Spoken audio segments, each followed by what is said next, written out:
Hi, I'm Brian Garman, the artistic director and co-founder of Berkshire Opera Festival, and this is OperaLens, our new online series where we take a look at our upcoming season and at all things BOF. My guest today is Contralto Alissa Anderson. Her career has taken her across the United States and Europe in roles ranging from Carmen to Erda in Das Rheingold.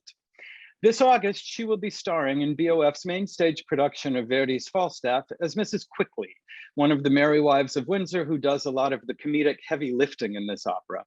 And she's here today for a little chat. Alissa, thanks so much for joining me.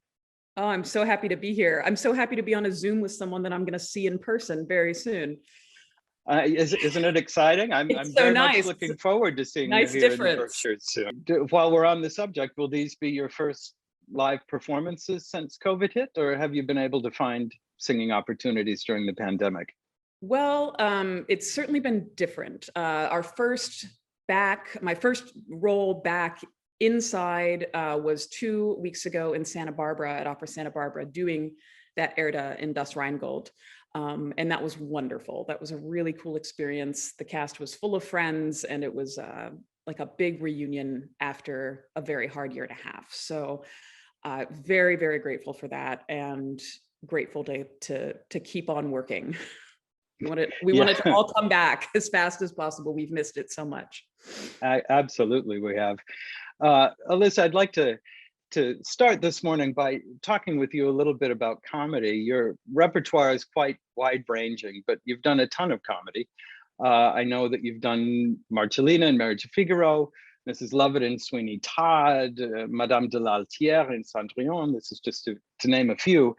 And you've received a lot of acclaim for these performances. So is this something you've always had a knack for, or how did you develop this comedic talent over the years?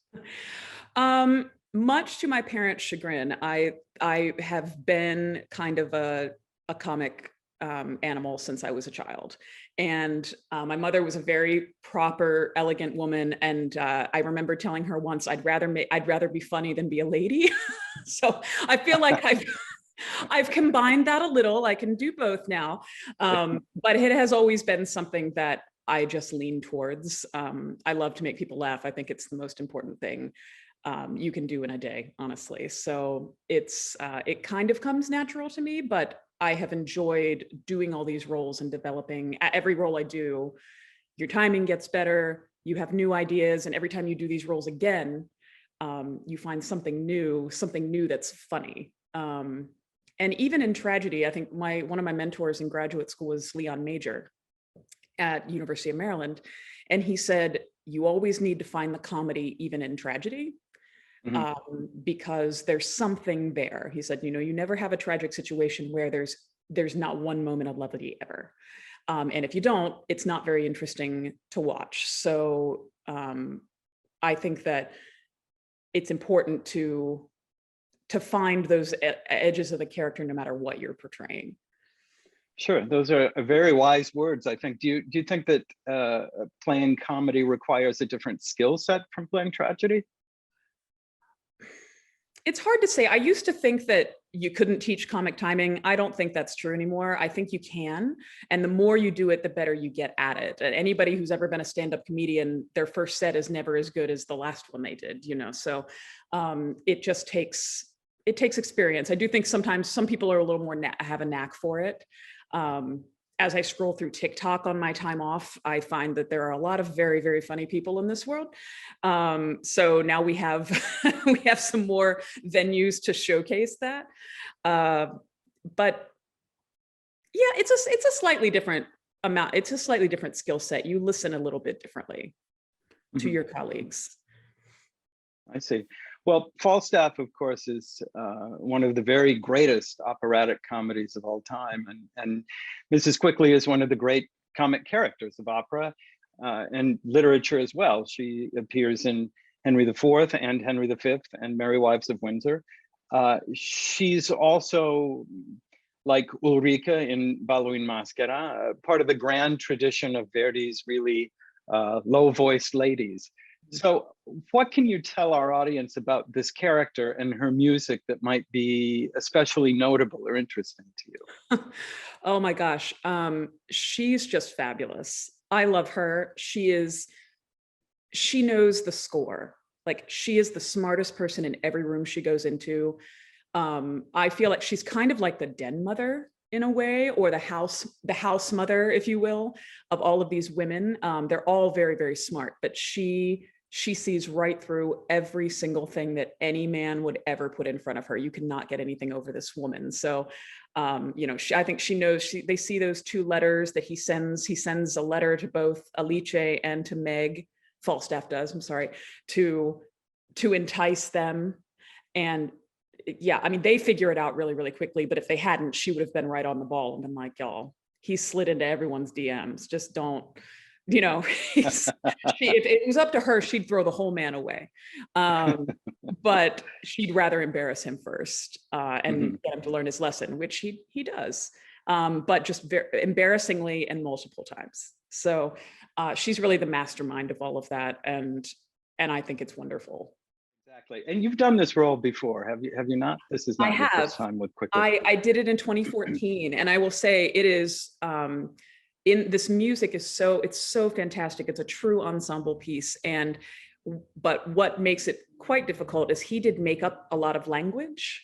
There are some nonsense words and lots of patter that are very, very tricky. And I think they speak perfectly to the characters, but learning it again now, 7 years later, there are little nuggets that's ever back in there, but it's a new animal still, doing it again, because it's very, very complicated to put together, but the most fun show to do with all of your colleagues. You really rely on each other, and you're talking to each other the entire time. So no, it is extremely complex. There's no doubt. And it's a different kind of, you referred to it as a new animal coming back and relearning it after 7 years, but it was also, of course, a new animal at its time. There was nothing in comedy that we had like this before, and not a whole lot afterwards that is from the same mold. Although you could say probably that Puccini's Gianni Schicchi might not exist had Falstaff not exist. I know you've sung Zita and Gianni Schicchi. Maybe the first act of La Boheme as well is kind of from this ultra precise ensemble comedy that's extremely specific. I would very much agree with that. And even in the music, you have some of Alice's lines and a couple little moments for Quickly. You have some of that like soaring Verdi melody that you're used to, but in general, it is a much chattier opera. There are some gorgeous arias, of course, Nannetta's aria, but there's a lot of text. They have a lot to say, but it's all funny. So yeah, exactly. I mean, you do have the sense, really, as it's going on, that it's happening in real time. I mean, it's extremely fleet. It will not be hard to get invested in the story at all. That's for sure. Exactly. At this point in your career, Alissa, do you feel like you have a desert island composer whose music maybe speaks to you or fits your voice better than others, or a particular favorite role? I know this is it for, if there's any opera purists, you might disagree with me, but Stephen Sondheim, the way he wrote his music, the way he wrote for voices like mine, I just feel like I can roll out of bed in any day and sing it. Also very complicated composer. If you've seen any of his shows, you know that it is not simple at all. But yes, I have done Sweeney Todd. I've done Mrs. Lovett and Sweeney Todd. I've done The Witch and Into the Woods. And it strangely feels like a balm on my voice. I feel like I finish a show and I could do it again, even though it's extremely tiring to go through the show. They're very high energy roles. But yeah, I would sing Sondheim anywhere, any day. Sure. Yeah, extremely complex musically and extremely complex textually as well. Emotionally too. And emotionally too. Absolutely. I like the fact that we're seeing a lot more Sondheim done in the opera house these days. I mean, again, one will find people who can quibble with these choices, but certainly with a piece like Sweeney Todd, I mean, it does not seem out of place to me at all. No, it really works. And he really understood. I know that a lot of people who do straight musical theater do those roles, but they work just as well with opera singers who do have some of that musical theater technique. And it's, I don't know, it's a grand night of singing anytime I get to do one of those. I miss Mrs. Lovett. You asked about a favorite role, and I love her. I think she is talk about a flawed anti-hero. She's terrible, but you love her. If she's done right, you actually have some sympathy for this woman who's, you know, she's at the end of her rope. She's making choices that are to her, in her mind, non-negotiable. It's just what you have to do. And that's an interesting mindset to wrap around into play. Right, and a great role certainly to sink your teeth into. Well, Alissa, I'm afraid that we're nearing the end of our time today, but I can't wait for our audiences to see and hear your Quickly at the end of August. Thank you so much for taking the time to join us today. You're so welcome, and I cannot wait to be up there. It's going to be so much fun. We have one heck of a cast you've put together too, I must say. Oh, well, thank you. I'm very excited about it. And as a reminder to all of you at home, you can learn more about our upcoming season by visiting our website, which is berkshireoperafestival.org, and by subscribing to our YouTube channel. I'll see you all on the next episode of OperaLens.